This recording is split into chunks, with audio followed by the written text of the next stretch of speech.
think we might get started. Got a pretty good attendance at the moment. Okay, well, hi and thank you and welcome to everybody who is here and those who are joining us. I'd like to start by acknowledging the land on which we're meeting today. For us in the office at Midsummer, that's of the Wurundjeri people of the Kulin Nations. But I'm sure that we're all meeting from many places for this tonight, and so I'd like to acknowledge the elders of all First Nations peoples, and also specifically acknowledge any First Nations community members who are joining us this evening. Here at Midsummer, we certainly acknowledge that the ownership of this land was never ceded, and it always was and always will be Aboriginal land. So my name is Karen Bright. I'm the Chief Executive here at Midsummer. I'm sure I've met many of you who have participated in recent previous Pride marches. Obviously this gathering is a little different. We normally are all together, mostly all together, but also live streaming from St Kilda Town Hall. This time obviously whilst we certainly know that the event itself is safe and outdoors, and we don't have a lot of restrictions on us with regards to delivering the event, which is fabulous, we're obviously mindful of limiting gatherings indoors where we can, to keep everyone as safe and comfortable as we can. So thank you for joining us in this alternate mode. I'm sure we're all getting quite used to joining online and through little boxes on screen. First thing is thank you very much for all participating and registering, or being representatives of groups who have registered for Pride March this year. As many would know, last year we were severely, whilst we were able to go ahead, and we went ahead really well and delivered the event to meet all of the COVID restrictions.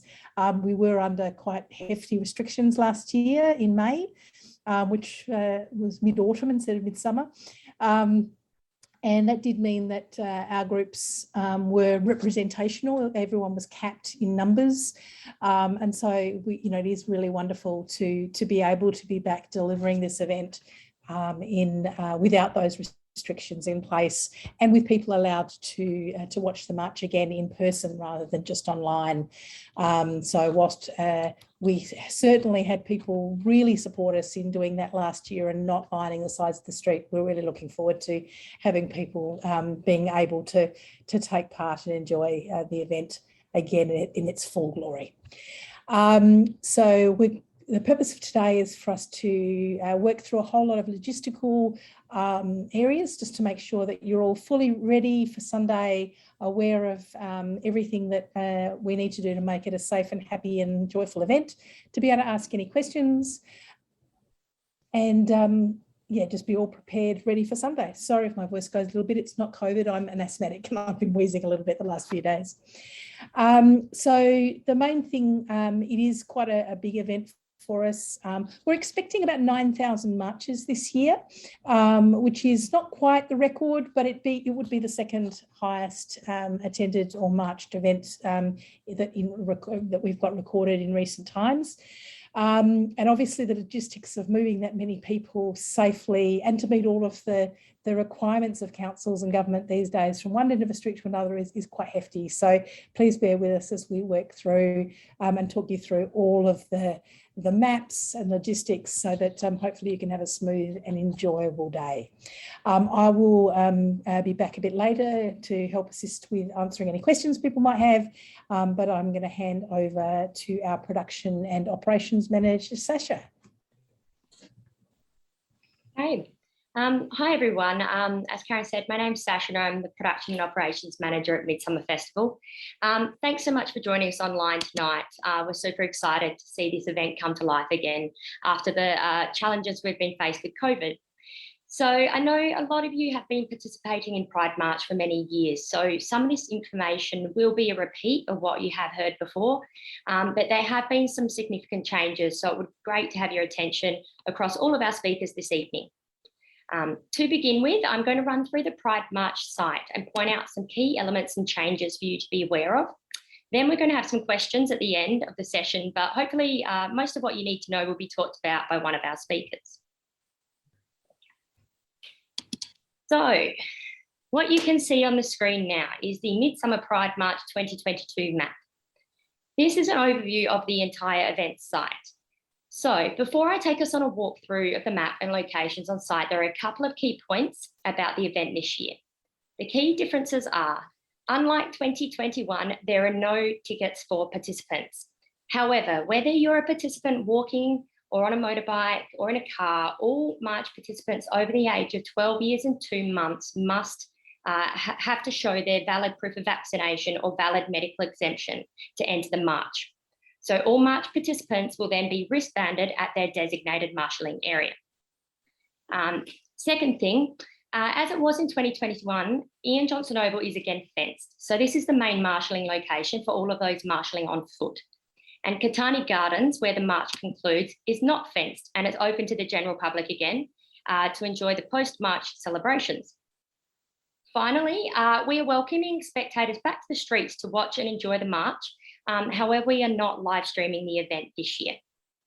And last thing, please bring your own mask, and whilst you're marshalling in Ian Johnson Oval, it would be wonderful if you could please wear the mask for your own safety and everyone else's.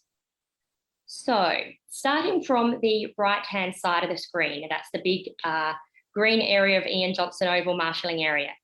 So as mentioned, as it's been done in previous years, this is where everyone will marshal on the day. So upon arrival on foot, you'll head to the registrations area where there's a queuing system in place to get you into Ian Johnson Oval as quickly and as smoothly as possible.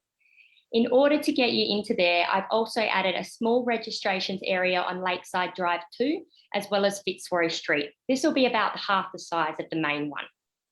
So from 9 a.m, each group has been designated an arrival time and an alphanumeric wave number, so A1, A2, A3. And your arrival times reflect what position you are, what position your wave is in the march.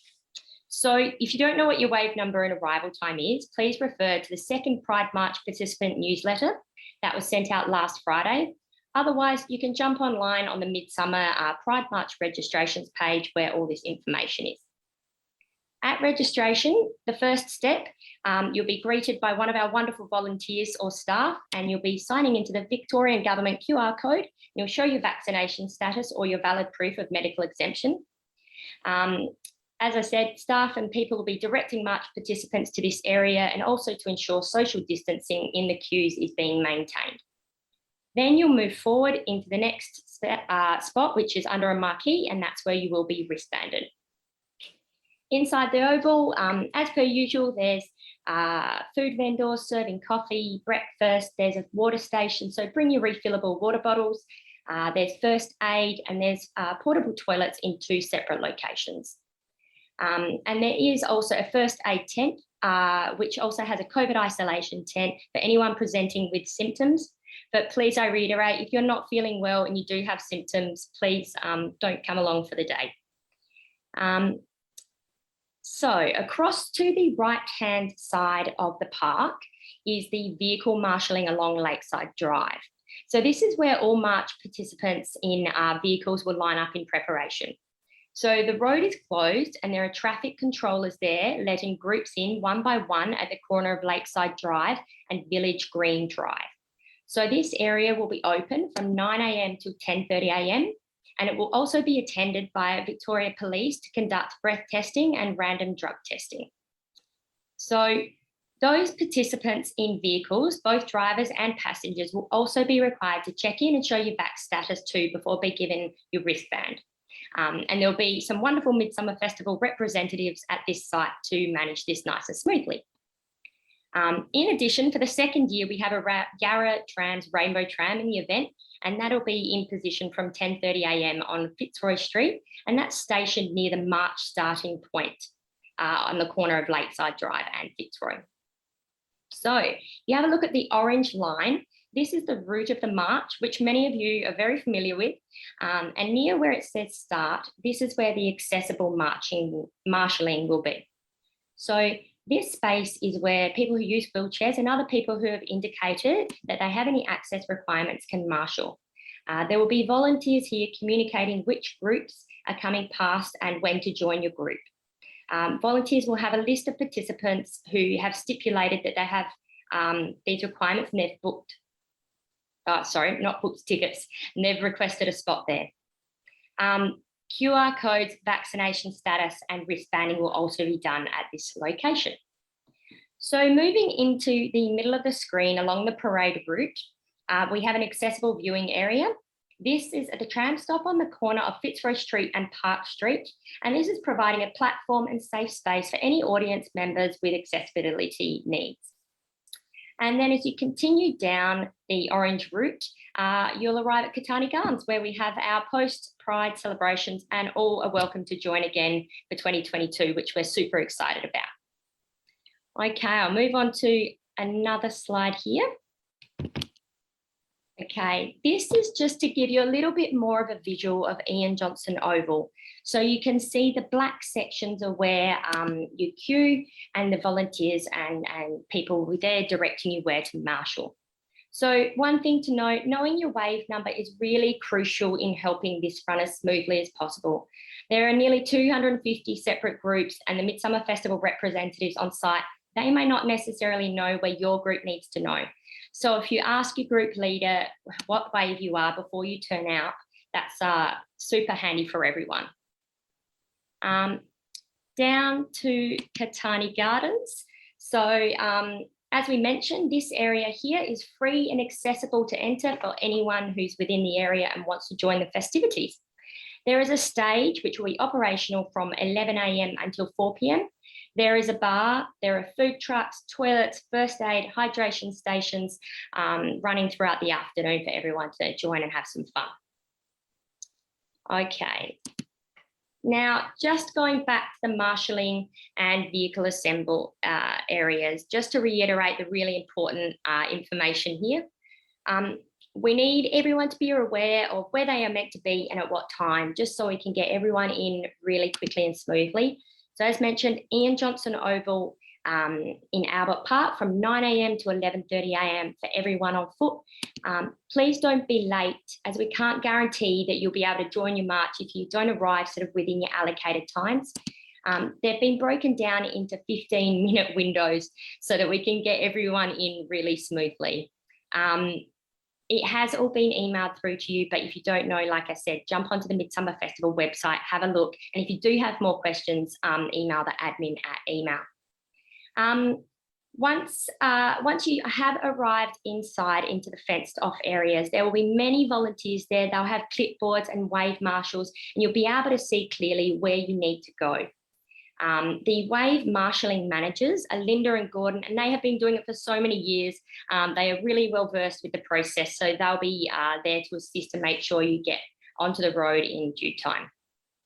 The vehicle assembly, as I said, Lakeside Drive, open from 9 a.m. till 10:30 a.m. Your registered driver and vehicle must arrive during this window, and you'll be placed in order on the road by a wonderful team. And then you, once you're placed on the road, you do present to the vehicle marshalling tent, and that's on Lakeside Drive right there. It'll have a big sign on it, and that's where you make sure you check in and you get given your wristband and you show your vaccination status. And that's also where I said that police will be breathalyzing those that are driving the vehicles. If you do have a car or a bus or a four-wheeled vehicle, you would have been emailed a vehicle pass, which has your wave number and details on it. So if you just pop that into your windscreen when you're entering from Lakeside Drive, then the traffic controllers and security and everyone knows that you're part of the march. And when you're approaching the assembly area, please travel along Queens Road or Lakeside Drive in a southbound direction. We won't be able to let you into the area if you try to turn via Fitzroy Street or any other way. So it's really important that you remember that. And just finally, don't forget your vehicle must be roadworthy. So even though the road is closed, our event still comes under the Victorian road rules. So please don't hang anything off your vehicle that might make it a hazard, and make sure it is roadworthy. Finally, because Fitzroy Street does have tram lines overhead, there is a strict vehicle height of 3 metres. So anything higher puts us in too close to the live wires. So that's a really important thing to remember if you do have something attached to your float that is looking fabulous. Just make sure it's under 3 metres, please. If there are any concerns on the day, you can have a chat to one of the volunteer marshals. They'll approach you and make sure that it is under. I'm going to hand over to Kat, and she's our wonderful participant coordinator who's going to run through a few of the FAQs, and I'll be back shortly. All right, hi everyone. I'll take this off so you can hear me. So my name's Kat. I'm the participant coordinator, amongst other things. If you've been speaking to someone at Midsummer about your participation, it was probably me. I'm going to run over some frequently asked questions that we tend to get year by year. So the first thing is that the whole of Pride March is going to take you about 20 minutes to complete. The route is downhill. It's completely accessible. You'll just be following the direction of traffic on the left-hand side of the road. The Pride March will begin at 11 a.m. sharp. I'll stress that it's really important that we really can't start late. We need everyone to be on time so we can complete the event in our allotted time, so we can then reopen the roads for VicPol and Vic roads. At about 1:30, the march is going to be finishing up, and the post-Pride celebrations in Katana Gardens are going to be running until about 4 p.m. Because of the traffic closures and the lack of parking in the area, we strongly recommend that you arrive to the march via public transport. Trams and bus. So trams are still running along Fitzroy Street until about 10:20 a.m., including the 3A, the 16, and the 96. Normal tram services are going to restart at around 2:30 p.m. that same day. If your marches are being dropped off by cab, rideshare, or by friends and family, we recommend these 2 points. So Lakeside Drive and Village Green Drive, if arriving before 10:30 a.m. Then after that time, Canterbury Road and Mary Street. So there'll be traffic controllers at both of these points who will facilitate a turnaround bay, with both of these locations being about a 10-minute walk from the Ian Johnson Oval, where everyone's going to be marshalling. About the accessible marshalling point, if you have participants who are in wheelchairs or have access requirements and would have difficulties marshalling on the oval with everyone else, please ensure they know to marshal at the accessible marshalling tent, which is near the corner of Fitzroy Street and Lakeside Drive. It'll have a sign there and our Midsummer volunteers to help everyone out. And the parade train is going to pass right along there. So they'll be able to join the march when your contingent comes along. We also ask to relay to your marchers to pack quite lightly. There's no sort of cloakrooms and there's no great areas for you to leave your things there. There's no secure areas to leave your belongings on site. So we recommend people only bring things that they can carry on their person on the day, in their pockets or in a bag. Now, toilets, everyone needs to know this, right? St. Kilda Sports Club, there'll be portable toilets at the Ian Johnson Oval car park, as well as parallel to Lakeside Drive. And there are both permanent and temporary toilets at Katana Gardens. If you find lost property, I should say, take it with you, take it to Katana Gardens. There'll be a volunteer's tent there, clearly marked. Hand everything in there at the end.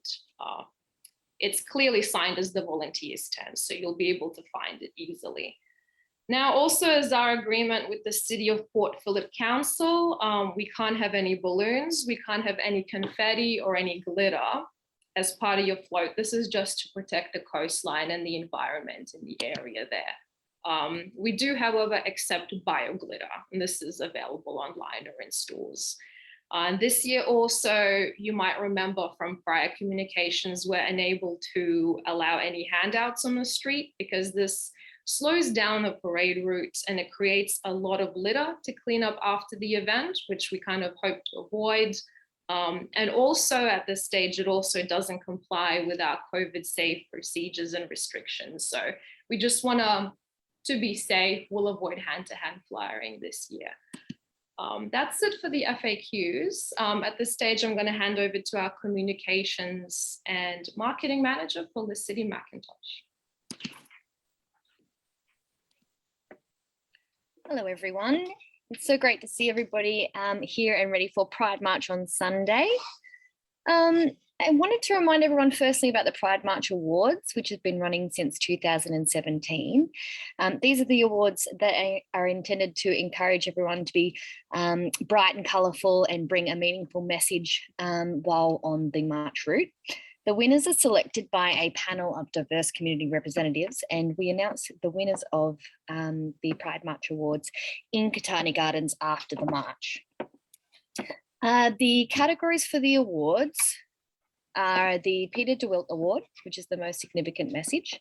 And this award is really special to us and important. It honours the memory of Peter Dewilt, who was Pride March Victoria's first president, who passed in 2019. We also have a category for the most fabulous, so the most fantastically frocked up group on the day, the most innovative for the cleverest float or costumes in the show. So make sure that you plan to win one of these awards. It really makes it exciting on the day. Another area that I look after is, of course, social media. We love to see all of your contingents, colours and celebrations on the day, so feel free to tag us in your social posts. You can hashtag Midsummer, or we've put some tags up there for our social media profiles. Just a reminder that there are obviously some things that we don't want to share, and that's obviously dangerous situations, anything that's risky, anyone who's not conducting themselves very well or is in an unsafe place. It's best to contact the event staff straight away rather than sharing that online, because we can't help unless we know about it. There will also be a number of media outlets at Pride March on the day. So you may be approached by media to be interviewed or captured on camera. Firstly, you do not have to be on camera if you do not want to. If you are approached and you're not comfortable, you can just let them know. If you are approached, you're able to talk about your own contingent and your own experience. That's great. But if you're asked to speak on behalf of Midsummer, just let them know that that's not your role. That's for me. And just let somebody know that we will be in touch with them to make a statement. We also have the very popular Midsummer Pride March memory boards, which will be in Katana Gardens. So these boards are set up with messages on it for you to respond. Leave a lovely message, say hi to your mum, whatever you want to put on there. We capture these and keep records of these to show what our communities were thinking and feeling during that year. There'll be pens down there as well, so make sure you go down and write on those in Katana Gardens after the march. My last note is, if you haven't already, make sure you sign up to our e-news or keep your eyes on our socials over the next couple of days for any updates about Pride March. Other than that, I can't wait to share it all with you on Sunday.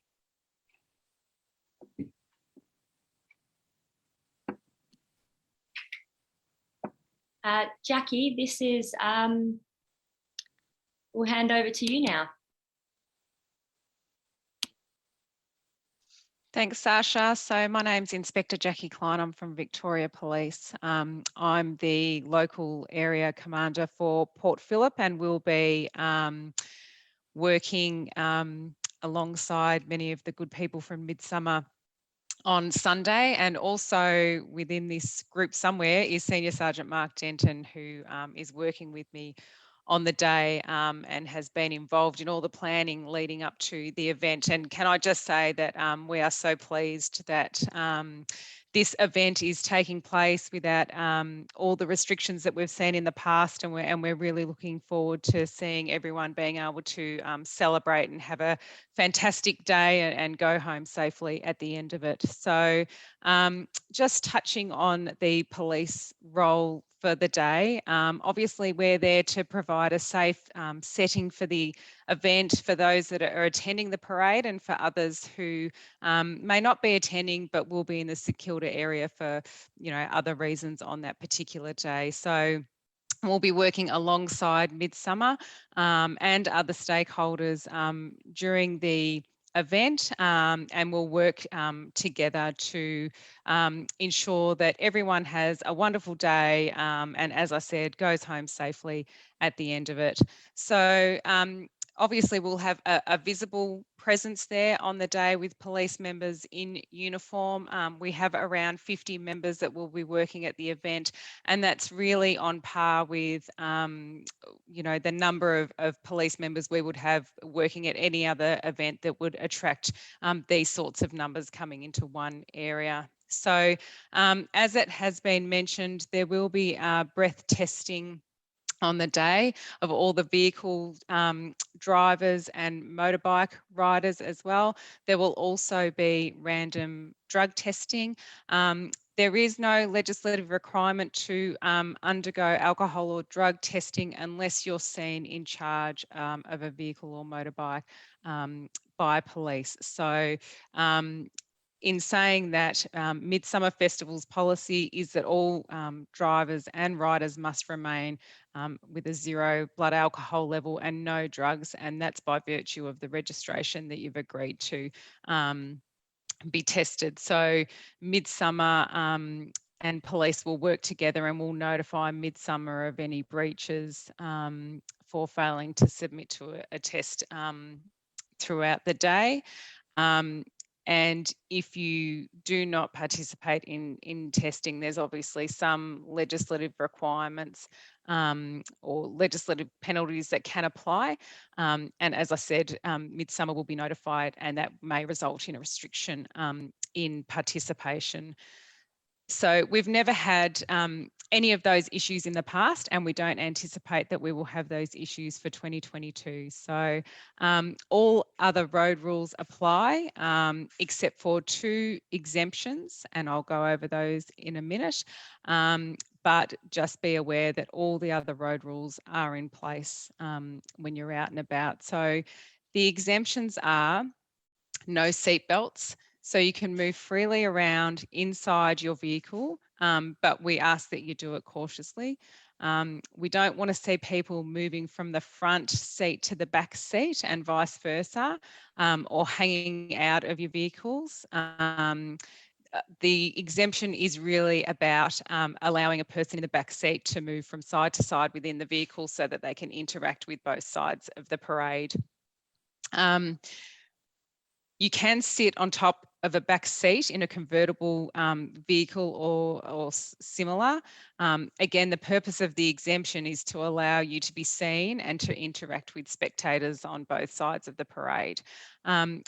Just because these exemptions are in place doesn't mean that you have to do it. So we would just ask that you risk assess you know, throughout the march, and make sure that if you do move around, you do so safely, and, you know, really think about if your vehicle had to stop suddenly, that the occupants would be safe with what you're doing.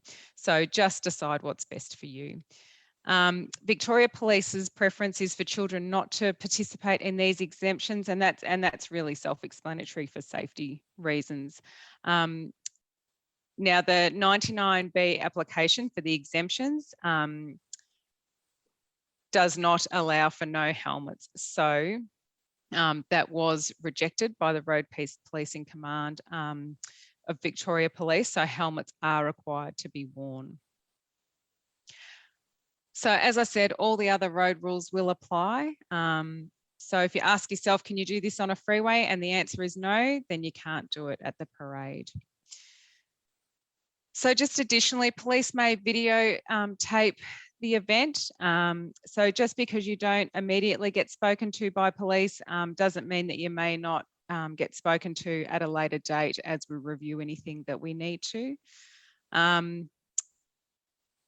We have conducted vehicle and motorbike licence checks when you registered with Midsummer, and we just ask that you make sure that you have a current licence and your vehicle is registered. And if you are in doubt about that, please contact Vic Roads.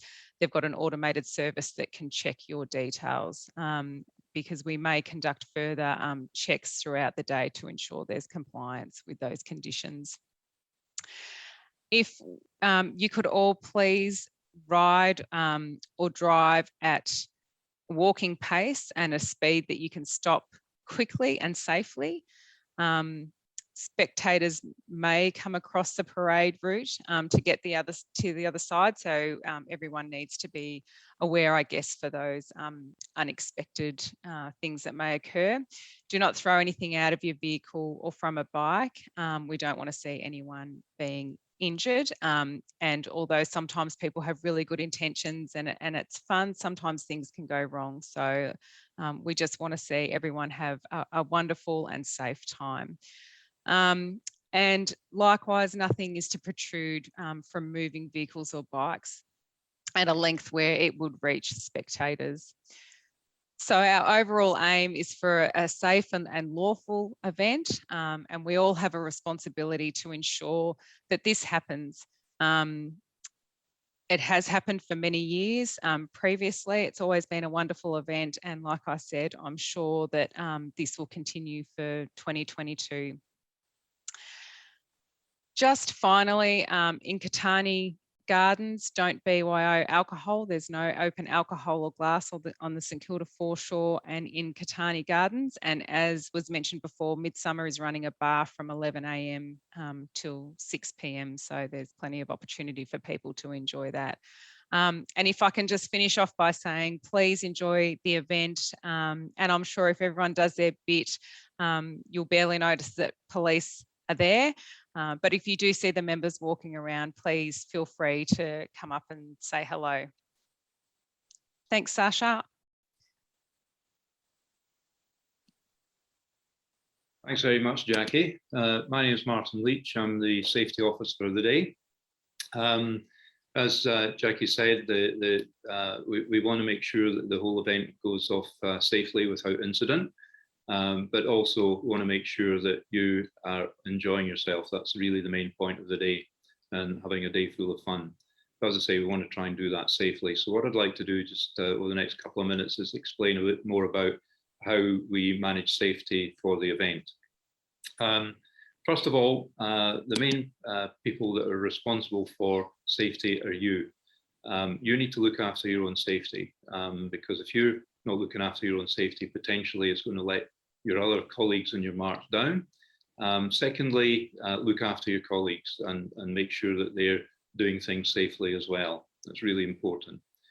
From a first aid point of view, just in case there is any accidents happening, there are first aid locations up at Ian Johnson Oval and also down at Katana Gardens, but also be aware that there are mobile first aid response units on the up and down Fitzroy Street as well on bicycles. So they're able to respond to any first aid requirements, even though you're in the middle of the march area. So bear that in mind as well. If you do have an issue as you're marching down, flag that to your wave marshal or any of the area wardens that are located down Fitzroy Street. The weather on Sunday is going to be pretty good. It's not going to be too hot. It's not going to be too cold. But bear in mind that even on a 28-degree day, which is probably what it's forecast at the moment, you still need to be aware of your hydration. And that's probably one of the highest important elements of looking after your safety, is make sure you're hydrated. There's water hydration locations up at Ian Johnson Oval and also down at Katana Gardens. So you're able to fill up water bottles or refresh yourselves down at those locations. But also be aware that even if it's a bit of cloud around, we need to make sure that we've got our sunscreen on and dare I say, maybe try and wear a hat, but I guess that doesn't always comply with your outfits and whatever. So, but bear in mind that potentially it's going to be pretty sunny as well.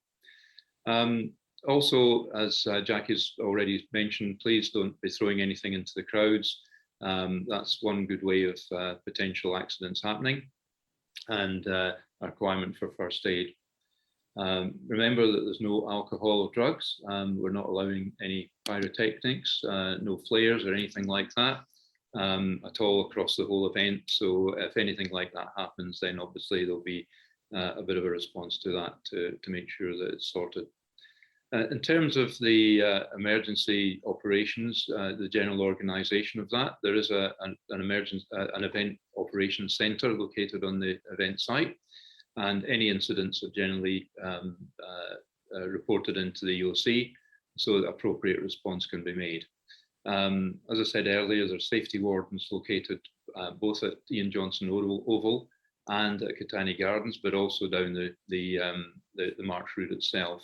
So if you have any issues or problems as you go down, as I said, speak to either your marshal or try and catch one of the area wardens, who will be easily identifiable, as we'll all be wearing high-vis vests. And they will be in constant radio contact with the EOC, who will be able to respond appropriate agencies if something happens. Also, as part of that organisation, there will be full incident reporting. So one of the functions of the EOC is to record any incidents and make sure that it's all logged for future reference. In the unlikely event that we need to evacuate, again, there will be guidance provided to you by the safety wardens and safety organisation, by the volunteers and by security. So if there is a requirement for an evacuation, you'll be advised accordingly. Please take instructions from any of those agencies in terms of where to leave the march and where to assemble in a safe area. And that will be very much dictated by the incident itself and where it's actually located, and potentially also things like wind direction, etc. So please bear that in mind, but as I say, hopefully we don't need to resort to anything like that. There is a possibility that we may need to halt the march for whatever reason. So bear in mind that you may well be guided in terms of the speed with which you're marching, either slowing down or speeding up ever so slightly, just to try and keep the thing moving as well as possible.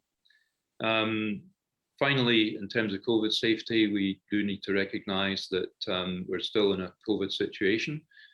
We are encouraging you to wear masks. Indeed, they're mandatory at the assembly point in Ian Johnson Oval. And if you're not able to wear a mask or you're not comfortable with wearing a mask, then please also remember social distancing. And particularly when we're down in Katana Gardens afterwards, it's important that we bear all that in mind. And also, you will be required to scan in your QR codes at the various locations throughout the day. So that's really all I've got to say. All I want to just finish off by saying, do enjoy yourselves, but do it in a very safe way. And look forward to seeing you all on Sunday. Thank you very much, and I'll hand you back across to Sasha. Hi, everyone. Okay, we're nearly there. Thanks, everyone, for listening so far. So really, just a last couple of things not to forget. So know your wave number. It's in your email if you're on the email list, or it's on the Midsummer Festival website. So know that before you turn up on Sunday morning. Know your meeting point. We recommend to organise your group off-site at a cafe or another park, and then walk over as a group. It makes it kind of easier once you get to the oval and you're marshalling. Remember that there are different marshalling points. So vehicle marshalling on Lakeside Drive, motorbike marshalling for the Dykes on Bikes and other groups on the corner of Ackland and Fitzroy Street. You'll have that in an email as well. And of course, accessible marshalling on the corner of Fitzroy Street and Lakeside Drive. Your arrival time, it's really important to please arrive in your allocated 15-minute window. I just want to get everyone checked in, get you on site as smoothly and quickly as possible so everyone can start the march bang on 11 o'clock sharp and have a wonderful couple of hours walking down that Fitzroy Street march route. Be aware of our road closures. Obviously, to make the event happen, there are lots of roads that are closed. So Beaconsfield Parade will be closed from 10:30 a.m. until about 2:30 p.m. And Fitzroy Street, Canterbury Road, Grey Street, Princess Street, and those surrounding streets, they're all closed from 8 a.m. until about 4:30. It takes a little bit longer to clear those spaces, but we try and open them as quickly as we can after the route. Prepare for the weather. The current forecast is nice and sunny, so looks like the weather gods are on our side. So please slip, slop, slap, and keep hydrated. And if you can stay in the shade a little bit, try and stay in the shade. If your group is running late, please text the number on the screen 0484 895 911. Just to let us know that you are arriving, and we'll try and make sure we get you in as quickly as possible. As mentioned, please wear a mask on Ian Johnson Oval, and if you feel comfortable to take it off, you're welcome to at any point, but please wear it if you can. Otherwise, have a fabulous day on Sunday. We can't wait to see you there. It's been a big year of planning, so we're really excited to see it all come to life. We've now got some time for some questions if they haven't been answered already, though I think a few may have been answered in chats. So I will. Are there any that need to be answered? Flick and Karen, you're more than welcome to join me for this process. Can I jump in to ask the first question? I've just been asking about the drop-off areas. I missed the intersection that Kat said, and the link that was sent through only has a different area, not Lakeside Drive. And there's someone else that's been asking about drop-off area for accessibility, like a coach from Sunbury as well, which is another person. So it would be the same thing. So a Lakeside Drive drop-off area that Kat mentioned. What's the intersection? Yeah, Lakeside, the closest you can get to the accessible drop-off area is Lakeside Drive and Village Green Drive, or the top of Fitzroy Street as well. I'm just seeing what Kat's notes say. Also, the intersection of Canterbury Road and Mary Street. Yeah, that's the one that's on the map, but I need the Lakeside Drive one. That's fine. Yeah, Lakeside Drive and Village Green Drive. Yeah, we just need people to get to the vehicles from a taxi drop-off that are going to have walkers and things. So the Canterbury one's not going to work. Yeah, sure. Okay. Yeah. And if you need any further of those details, feel free to email through and we can send you a little map. Yeah, sure. I actually emailed Kat the other day about we've got 2 more vehicles coming in that I'm not getting the registration till Friday, and I know it would be madness that I haven't got a response. But is that going to be an issue getting the vehicle passes? Hi there. No, there won't be any issue. I'll be aiming to send the remaining vehicle passes that I haven't sent in the coming days. So you'll definitely get those by the time that we march on Sunday. All right, not a problem. I'll be there when the vehicles get dropped off, so I will sort it out on the day as much as we can. Thank you. Great, perfect. Hi, this is Ricky Spencer from the Queer Greens. I just wanted to ask quickly the question for people with disability access. There's some of us who have got walking aids and scooters. Just want to double check to make sure that we're going to be supported in that space. I'm just a bit concerned. There was a message. Oh, sorry, there's someone. Can put their speaker off? It's disrespectful. Thank you. Because there are some people, I'm just concerned about older people as well, who might be a bit frail with sticks. Is there any provision for that? So there's an accessible marshalling area where fantastic. Yeah, so that's right on the corner of Fitzroy Street and Lakeside Drive, and there'll be chairs there, chairs and tables there where everyone can marshal, and that avoids having to actually traverse onto the green space. So there's a ramp there, and you can sit, and there'll be water and so forth. So that's accessible from 9 a.m. through to whenever the march starts, and so they can join the contingents when it's their turn in the wave. And there'll be a number of volunteers and staff there facilitating that space to make sure everyone's welcome and provide anything that might be needed. Right. Is there a fat part of, sorry, just quickly, where can I access that information so I can send it to all the Queer Greens members and members from HAG and Uni Melbourne? Yeah, the accessible information for the marshalling area, that should all be on our website. Otherwise, there is also information that does come out in the participant newsletters, but we'll grab your email now. Oh, please, darling, that would be so lovely. More details so that. Yeah, I'll just put that in the chat now. But thanks everyone for listening. And we'll follow up with some more details so you've got everything. Beautiful, thank you. Not a problem. Was there any other? Lexi, do you have your hand raised there?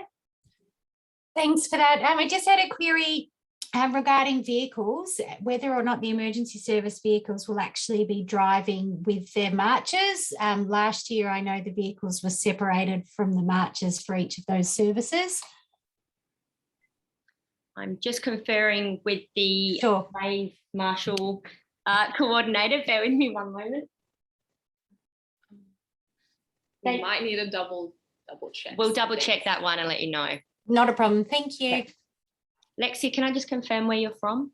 Life Saving Victoria. Life Saving Victoria. Yeah. Any, Natalie? Hi, yeah, I've just got a question. I'm from Monash Uni.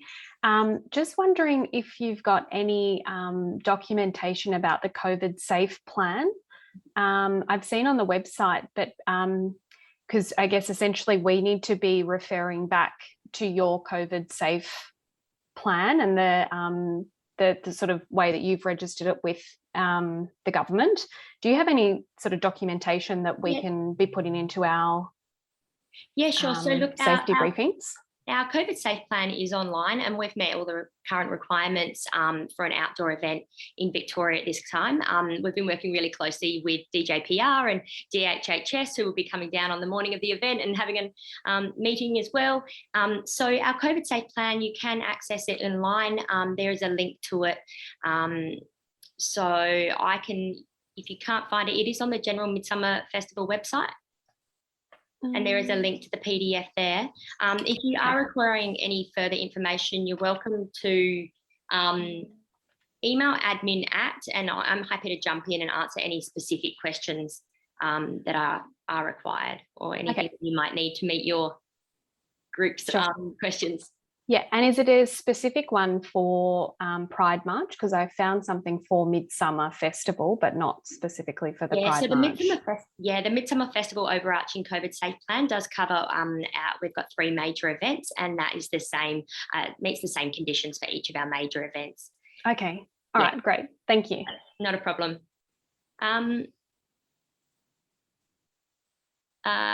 Mikey? Hi, got a question. So it's in regards, I think Felicity just answered it, sort of.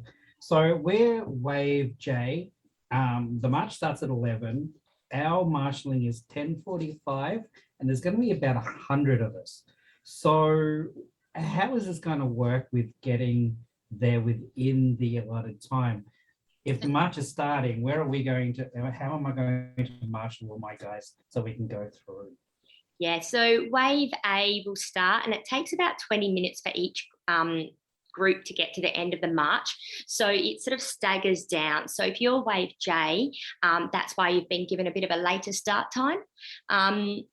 So by the time you're on, it'll probably closer to about 12 o'clock. So that should be sufficient time for your wave to arrive, get checked in, get to their marshalling location, and then head out onto the route. If you are a little bit concerned, you are welcome to arrive a little bit earlier. So if that's a concern of yours, then you are welcome to arrive a little bit earlier. Just bear in mind, we've got to get everyone else who's in the waves before you through and checked in first. Yeah, awesome. Thank you for that. Appreciate Not a problem. Gabrielle? Hey, it's Gabrielle from the US Consulate here. Just wondering, so if we do marshal our group of about 30 off-site, and I think our arrival time is meant to be 10:15, would we be planning to be at our, like ready and all set to go on our marshalling point by 10:15, or is that when we should be coming, thinking we're coming through the gate to show our vax wristbands? Is that when, so you've been allocated a 10:15 time, is that what? Yeah, I think so, yeah. Yeah, then that's ideally when you're arriving at the gate. Okay, sounds good. Thank you. Not a problem. Ash? Yeah, I think you answered my previous, I had two questions and one is already answered. The other one is Katana Garden also a wristbanded area? So the only section of Katana Gardens that is wristbanded is the licensed area. So it's completely open and welcome for the general public to enjoy. So the wristbanding is purely to show that you're participating in the Pride March. So once you head down to Katana Gardens, it's open for the general public. But if you do wish to get a beverage, then you will just need to show your proof of age card and you get a different wristband to enter the bar. I see. Okay.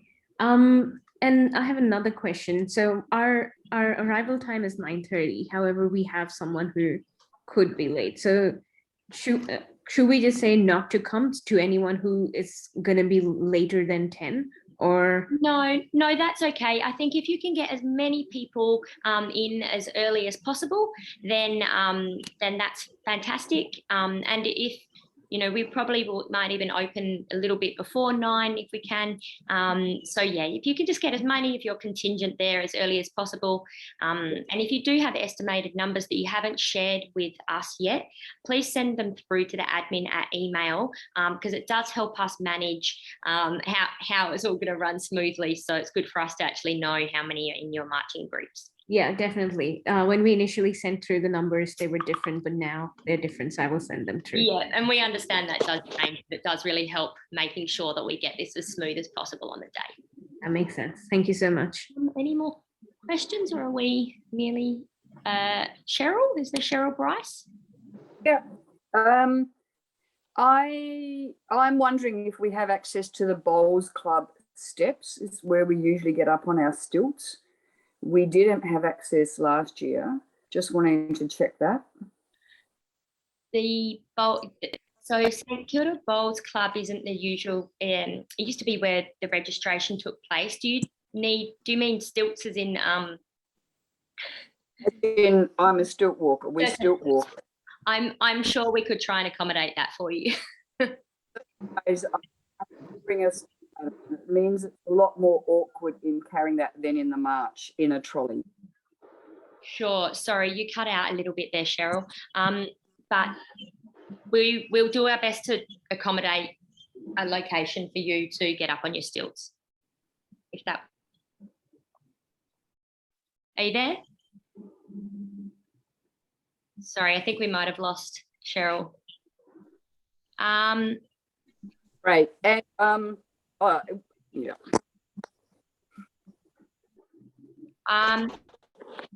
I might move on to Ricky. Hi, Ricky from Vicpa. I'm just wondering specifically what you mean by structures, because we have our little kennel on wheels, which might be considered a structure, which has marched the last few years. That'll be totally fine. That'll be totally fine. Thank you. Yeah. Jenny.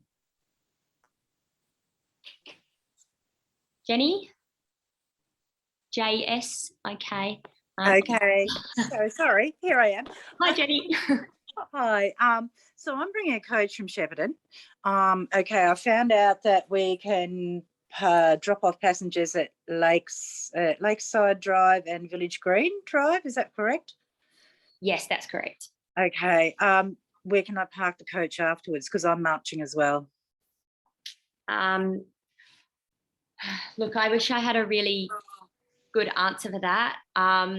Unfortunately, it's just general parking within the precinct. I don't have any, we don't, as Midsummer, don't have any specific parking with City of Port Phillip. Karen, I don't know if you can recommend anywhere, but it's not really, because we can't guarantee what will be available on the day, and as Sasha said, we are not provided with any parking ourselves, so there isn't anything we can provide, I'm afraid. It'll be just a case of allowing time to find a suitable park on the day for yourselves. Yeah, okay. I just don't want to be walking heaps and heaps of miles, that's all. Because I mean, I've got to drive the coach home as well, so yeah. My suggestion would be somewhere around the back streets of near Theatre Works. There is some parking around there. It is a certain amount of hours, but that would also be the closest point you'd be able to pick up anybody after the march as well, because it'll be down near the Katana Gardens end. Okay, what was the name of that place again? Sorry. I'll just find the street for you. I think it's Ackland Street, isn't it? That Theatre Works design. Oh, in Ackland Street. Would I fit? Yeah. The coach is 55 feet long. I'm not sure what that is converted to meters. Okay. Let me reach out to you after this and come up with some suggestions for you. Beautiful. Thank you very much. Thanks. Thanks, Claire. Hello. My name's Michael. I'm from LCI Melbourne. I'm really sorry, but I can't work out where the registrations are and where to find our march order. Could someone please just let me know where I need to go for that? Yep. Sorry, Mark. Where did you say you were from? Kat, our participant coordinator, will email them through. Yeah, LCI Melbourne. Melbourne. I think we got left off the email list at the start. I don't feel like I've had an email with that information. Okay, not a problem. Flick, did you just pop that into the chat as well, where they're listed on the? Okay, I'll have a look at the I chat. think, yeah, someone's just shared it. Everyone. Jonathan's just shared the march order, which will also have wave times on it for your arrival. Okay, thank you. Excellent. Tracy? Tracy? Yeah, hi. Look, I'm so sorry I was late. I had 7 o'clock absolutely set aside for the briefing, and just realised it started at 6. So my absolute apologies. I've attended the last 4 briefings in person and 1 online, and I'm hoping I can grab a copy of this to. I think you're recording the session. Yes. The briefing. Yes. Yeah, cool. The session's recorded, so anyone who's missed it is able to. Brilliant. Brilliant, and that will do for. I want to make sure Clean and Sober are marching again, because we've been there for crap loads of years. If you do have any more questions, Tracy, you're welcome to drop us a line, but we can. The link will make sure it's shareable after. Lovely, thanks very much. Everyone has access. Thanks for your service, everyone. You've done a fantastic job this year, particularly. Thanks, Tracy. We appreciate that. Any other pressing questions? I've got Trey Rogers. Trey, did you have your hand up? Yes, can you hear me? Yes. Yes, so I'm Trey from Support Melbourne Drag, and I have a question. So my wave is D at 9:15, so that means that I have to be there by that time. And also the march actually starts at 11, is that correct? Yeah, that's correct. So since you're at one of the really early waves, you've got an early arrival time. So that's so people at the waves that are sort of L, JK and L have enough time to come on site. So if you can arrive nice and early, that would be really appreciated so that we can get everything going on time. Yeah, thank you so much. And it is good to be on time. Thanks, Trey. We look forward to seeing you Sunday morning. Yes, very excited. Excellent. Do we have any further? Samantha Bell? Yeah, it's Sam. I'm Sam from GRV, Greyhound Racing Victoria. And I just had what I think is an easy question to answer. We've got one of our marchers who is keen to bring along her toddler, who is 3 from memory. I just wanted to double check and make sure that that is all A-OK. 100%, more than welcome. Perfect. Yes. Great, thank you. Okay. Vivek? Yeah, hi Felicity. I think in the same sense, we have got a number of children, anywhere from sort of 3 to 10 years of age in our group, and just wanted to see if, because, we're standing there from 9 to 12 in heat would be difficult for kids. So can we sort of allow for people with kids to bring them a bit later?